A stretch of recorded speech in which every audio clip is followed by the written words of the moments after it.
Stop Fresh Morning. Stop Fresh Morning. Vous êtes sur les 104.5 Urban FM, la station urbaine. On est avec Jean-Paul. Jean-Paul, bonjour. Bonjour, la fraîche. Comment tu vas ce matin? Ça va. On parle de quoi? De Covid-19 encore? Non, ou il y a d'autres infos? Non, on va pas parler de Covid-19. On va parler plutôt de la République démocratique du Congo où hier, l'agence France Presse, l'agence française de presse a révélé qu'un certain nombre de massacres avaient été perpétrés la semaine dernière, notamment dans la nuit de mardi à mercredi, dans la région de Béni, c'est à l'ouest de la République démocratique du Congo. Il faut savoir que Béni, c'était une région déjà qui avait été fortement frappée il y a un an par Ebola.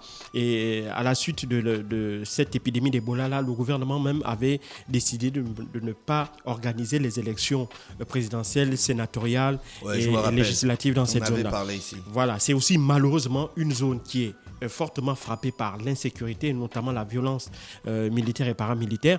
Il faut savoir que Béni est situé à moins d'une cinquantaine de kilomètres de la frontière avec l'Ouganda, à côté de la zone que l'on appelle le triangle de la mort. Hein. C'est au niveau de la route nationale 4.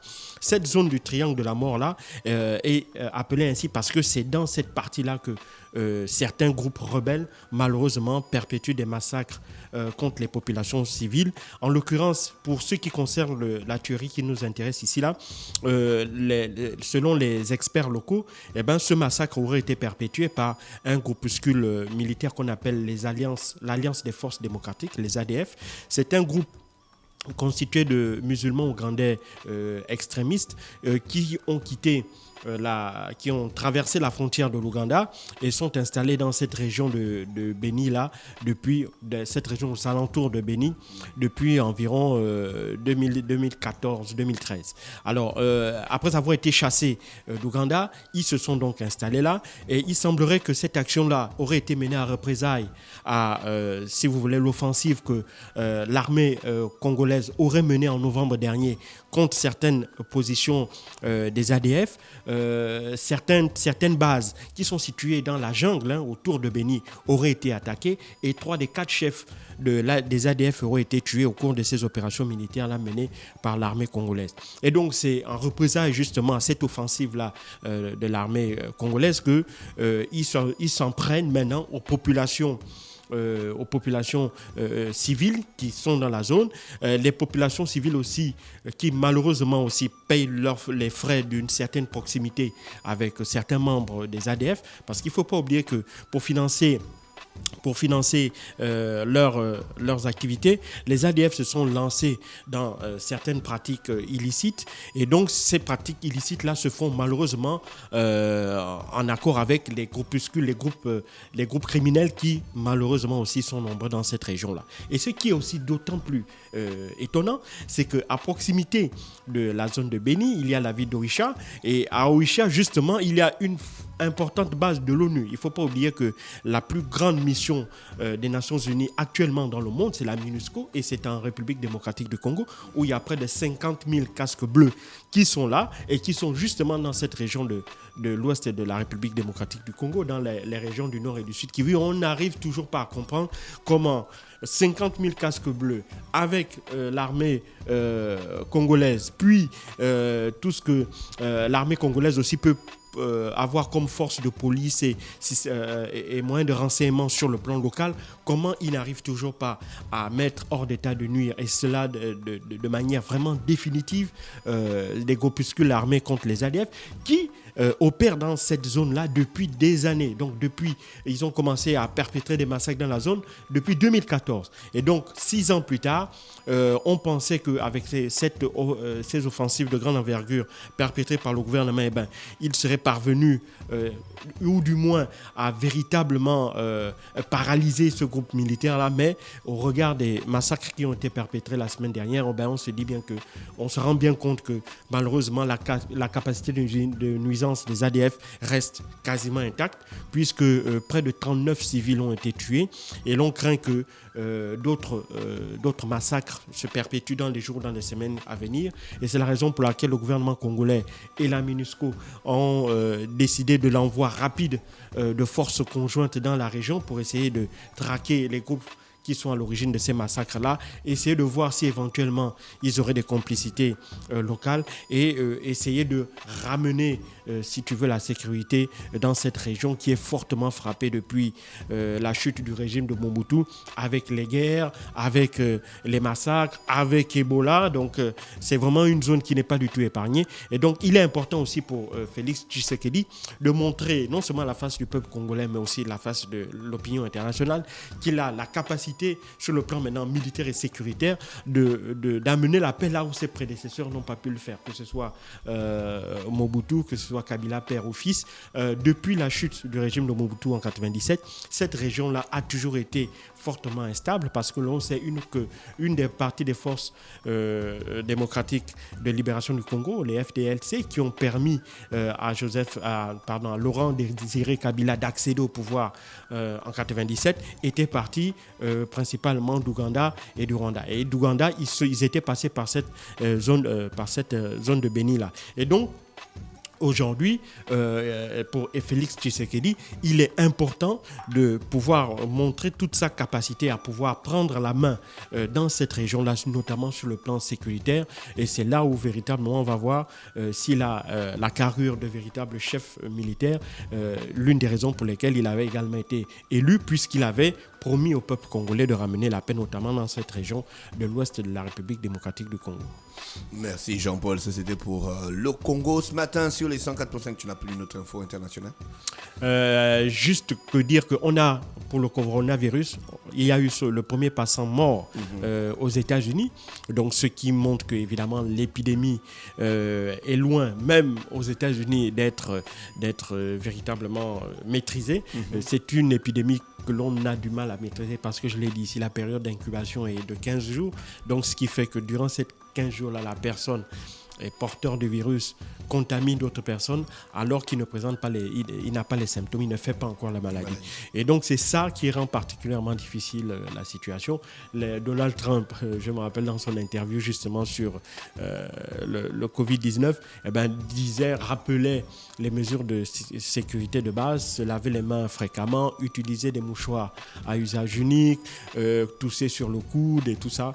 Et il a même raconté une anecdote où un de ses amis qui disait qu'il avait la grippe l'aurait salué et puis il l'a rejeté et il allait se laver les mains. C'est pas très conventionnel dans le discours d'un président, mais connaissant Donald Trump, ça n'a rien d'étonnant. Roman Polanski a encore été accusé d'abus sexuels. Non, il n'a pas encore été accusé. En fait, ces nouvelles accusations font suite à le déclenchement de l'affaire Weinstein, à la suite du mouvement MeToo. Il faut savoir que Roman Polanski est poursuivi par la justice américaine depuis plus de 30 ans pour justement des faits de viol. Il aurait, semble-t-il, eu des relations sexuelles avec des filles qui étaient mineures à l'époque. Et donc, en ce qui concerne les crimes sexuels aux États-Unis, il n'y a pas de prescription. Donc, c'est la raison pour laquelle, depuis plusieurs années déjà, Roman Polanski ne met pas les pieds aux États-Unis. Bon, il fait l'objet d'un mandat d'arrêt de la part des États-Unis, mais les pays européens, en l'occurrence, ne veulent pas appliquer ce mandat-là. Donc, c'est ce qui explique que le mouvement, en fait, la mobilité de Roman Polanski est très limitée. Il va dans de très rares pays, notamment en Suisse où il est résident et en France éventuellement où il a de la famille parce qu'Emmanuel Seigner, son épouse, est française, mais évidemment... Il a épousé à 16 ans, il en avait 56. Voilà, et donc tout ça fait que malheureusement cette affaire vient polluer notamment toutes les œuvres qu'il peut mettre et cela suscite une polémique en France, à savoir est-ce que on doit regarder les films de Roman Polanski? Bon, alors les défenseurs de la culture, les défenseurs du cinéma disent qu'il faut dissocier le réalisateur de l'individu sur le plan privé et donc il faut aller suivre le film. Notamment ce film a été nominé pour les Césars, maintenant je ne sais pas si ça a obtenu une récompense, mais d'autres par contre estiment que c'est justement en allant suivre les films de ce réalisateur que vous cautionnez les actes qu'il pose sur le plan privé parce qu'ils ne font pas de distinction entre le réalisateur et la personne privée. Et donc c'est ça le problème de fait. Les autorités françaises, elles refusent de mettre en application le mandat mandat d'arrêt contre Roman Polanski parce qu'elles estiment que les faits déjà sont prescrits et donc il n'y a pas de raison de le conduire devant la justice. Maintenant, on sait qu'il y a des accords d'extradition de la France et des États-Unis, mais pourquoi est-ce que ça ne s'applique pas en l'occurrence pour Roman Polanski? Là, je pense que les juristes de ces questions-là sont mieux placés que moi pour y répondre. Mais ce qui est sûr, c'est que évidemment, on attend toujours de la part de Roman Polanski, peut-être on attendait une certaine réaction pour essayer, peut-être, je ne sais pas si c'est se justifier ou essayer de justifier sa position vis-à-vis de cette affaire-là, même si pour lui, il a toujours clamé son innocence, il estime que les faits pour lesquels la justice américaine le poursuit sont totalement infondés. Mais pour ce qui concerne la France, il considère que c'est un grand artiste. Il a aussi la nationalité française du fait du mariage qu'il a contracté avec une citoyenne française. Et donc pour tout ça, malheureusement, Roman Polanski continue de travailler, parce que tant que vous êtes réalisateur, il faut pas oublier que c'est un grand réalisateur. Moi, j'ai eu la chance de suivre plusieurs de ses films. Pour moi, l'un des films de Roman que j'ai le plus aimé, c'est Le Pianiste, pour lequel justement il avait reçu la Palme d'Or au Festival de Cannes. Donc vraiment, c'est un grand réalisateur. Mais est-ce pour autant que l'on doit accepter que les faits qu'il est posé dans son passé et ces faits-là, s'ils doivent faire l'objet de poursuites judiciaires ou bien s'ils doivent l'amener un jour à y répondre devant la justice, pourquoi est-ce que lui justement il est exempt? Alors qu'on a l'affaire Matzneff, cet écrivain français-là qui en 1990 avait dans une émission Apostrophe qui était animée par Bernard Pivot dit tout haut son goût pour les petites filles de 14-15 ans qu'il disait, avec lesquelles il disait avoir des relations d'amour consentantes. Et même lui a été mis au banc des accusés puisque sa maison d'édition a décidé de ne plus publier ses œuvres. La justice française a décidé d'ouvrir une enquête, même si les faits pour lesquels justement cette procédure a été enclenchée sont prescrits parce que cela remontait à plus de 30 ans.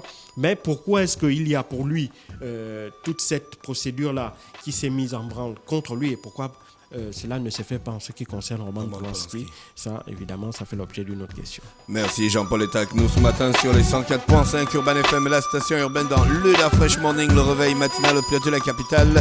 Sur la radio, la plus haute de la capitale, on reste connecté. La Fresh Morning.